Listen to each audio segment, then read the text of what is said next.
BFM Business, Intégral Bourse, jusqu'à 18h, la bourse en temps réel.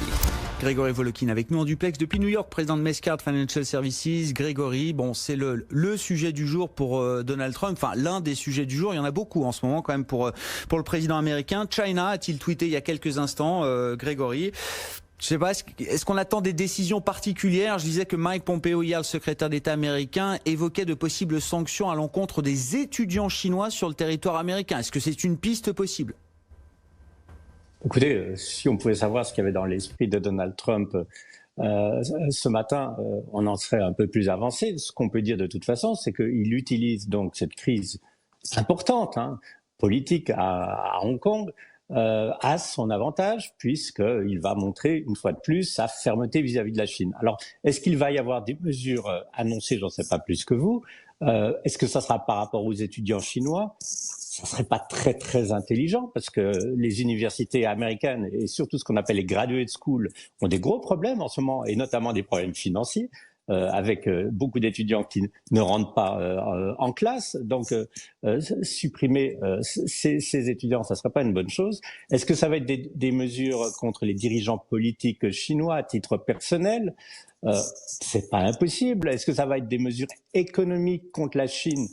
Non, il va pas annoncer des mesures, mais il va certainement menacer, par exemple, de commencer à appliquer les tarifs qui sont appliqués à beaucoup de produits chinois aux exportations de Hong Kong. Je dirais, c'est peut-être ça la piste assez intéressante. C'est en tout cas peut-être ça qui inquiéterait le plus le marché, s'il fait rentrer Hong Kong dans la mouvance de la guerre commerciale. Bon, alors, Trump et la Chine, on va suivre effectivement cette conférence de presse. Et puis, il y a quand même Trump et les réseaux sociaux avec, en plus, en toile de fond, quand même, la situation dans la ville de Minneapolis, puisque, alors, si on essaye de faire le lien entre les deux, situation d'affrontement très, très violent, suite à la mort d'un Noir américain il y a 3 jours, je crois, lors d'une interpellation policière très, très musclée, évidemment, qui a conduit à la mort de cette personne, Grégory. Et donc, via Twitter, Donald Trump commente la situation. Et les tweets de Donald Trump, un en particulier, a été épinglé à nouveau par Twitter, qui estime que le tweet va à l'encontre de sa politique, notamment sur l'apologie de la violence. Donald Trump qui a signé hier un ordre exécutif pour essayer de limiter la protection juridique des réseaux sociaux. Qu'est-ce qu'on peut dire de la situation, Grégory ?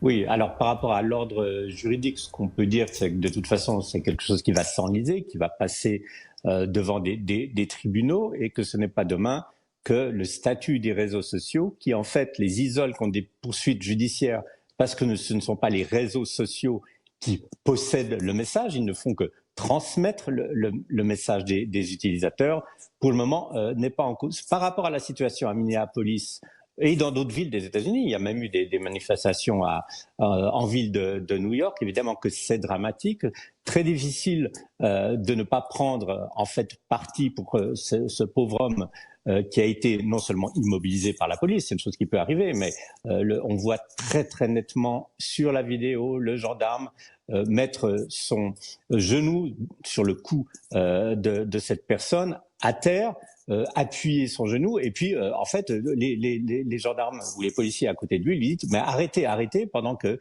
la victime criait je ne peux plus respirer, et il est mort. Donc on peut comprendre l'indignation. Ce qu'on peut pas comprendre, c'est ce tweet de Trump où il dit d'un côté si vous continuez à piller des magasins, et c'est vrai qu'il y a eu des pillages à Minneapolis, on vous tirera dessus. C'est en gros, c'est peut-être pas la meilleure traduction, mais c'est ça le message.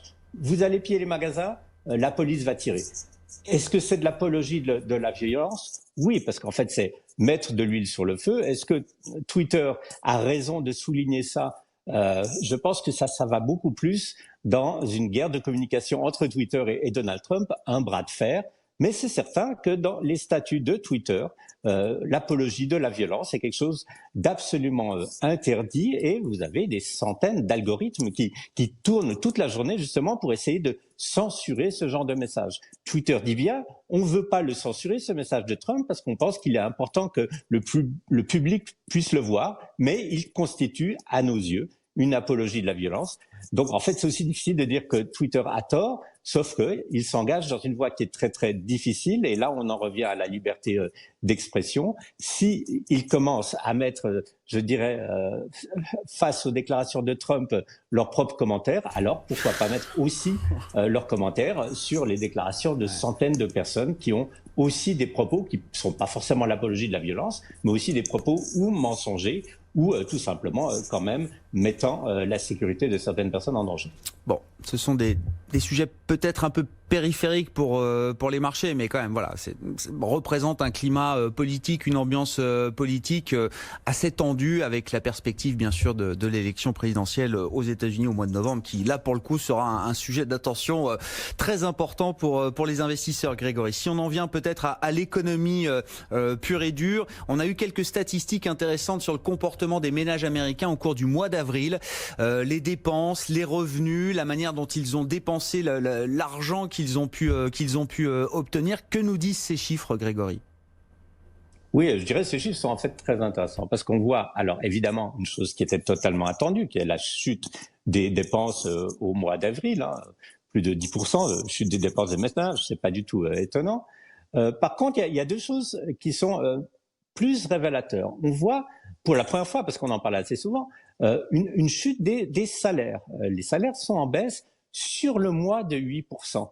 Mais le revenu des ménages est en forte hausse. Alors vous allez me dire, mais comment ? C'est que, en fait, c'est au mois d'avril que ce qu'on appelle les transferts de l'État ont finalement été payés aux Américains. Alors c'est quoi ces transferts ? En dehors des assurances chômage qui avaient été augmentées de $600 par semaine, ce qui est un très gros chiffre, beaucoup de foyers, et surtout les foyers dont les revenus pour une famille de 4 personnes étaient inférieurs à $75,000 annuels, ont touché un chèque de l'État de $1 200. Donc c'est une explosion évidemment des revenus très temporaires, c'est pas un chiffre qui indique l'avenir, et le chiffre alors qui, je dirais, est peut-être un peu plus intéressant, c'est le taux d'épargne. J'ai vu qu'en France, le taux d'épargne avait aussi beaucoup augmenté le mois dernier, je crois à 19%. Et là, le taux d'épargne des Américains, 33% de leurs revenus a été mis de côté. C'est pas le livret A chez nous, mais c'est resté en cash dans le compte en banque de beaucoup de monde. Alors, pourquoi ? C'est assez simple à comprendre. Si ces revenus dus à des transferts, dus à des aides de l'État vont augmenter, l'insécurité de la plupart des ménages a aussi extrêmement augmenté. Beaucoup de gens avec ce niveau de chômage à plus de 14% ne savent pas du tout si leur business va rouvrir, s'ils vont retrouver un travail, ou bien s'ils retrouvent un travail, est-ce qu'ils vont encore travailler à la fin de l'année. Donc oui, ils ont été très prudents au niveau des dépenses. Un côté positif pour les marchés, c'est que s'ils ont beaucoup économisé et que les choses vont mieux, il y a évidemment là des réserves importantes pour les futurs consommateurs américains. Mais tous ces chiffres qui vont un peu dans tous les sens montrent à quel point cette crise est différente des autres crises et à quel point elle a, je dirais, fait bouger des indicateurs macroéconomiques d'une façon extrêmement violente. Et une fois de plus, c'est de nouveau un regard un tout petit peu sur le passé, et c'est pour ça que c'est pas ces chiffres-là qui, pour le moment, font bouger les marchés financiers. Et puis on rappelle quand même le discours porté par Jérôme Powell avec à l'appui des études de la Fed de New York notamment, qui montrent évidemment que ce sont les populations les plus fragiles en termes de revenus qui vont payer le plus lourd tribut à cette crise. Je rappelle ce chiffre qui était cité il y a quelques jours par Jérôme Powell. 40% des ménages qui reçoivent ou qui gagnent moins de $40,000 par an ont perdu au moins un emploi depuis la crise. Et ce sont donc les populations les plus fragiles sur lesquelles le poids de la crise sera le plus lourd. Bon, on avait ces chiffres du mois d'avril. Alors, la transition, justement, est un peu brutale, mais c'est jour de paye d'une certaine manière pour Elon Musk, Grégory, évidemment, qui ne connaît pas les problèmes de l'américain de la rue. Je ne sais pas s'il va épargner l'argent qui lui est dû, mais en tout cas, il pourrait recevoir jusqu'à $800 millions d'actions Tesla aujourd'hui. C'est ça, Grégory ? Oui, et en fait, Elon Musk avait ce qu'on appellerait des problèmes de riches. C'est-à-dire quoi ? C'est que beaucoup de sa fortune, de ses assets, étaient immobilisés dans ses compagnies et il avait très peu de cash. Et ça, c'est certain.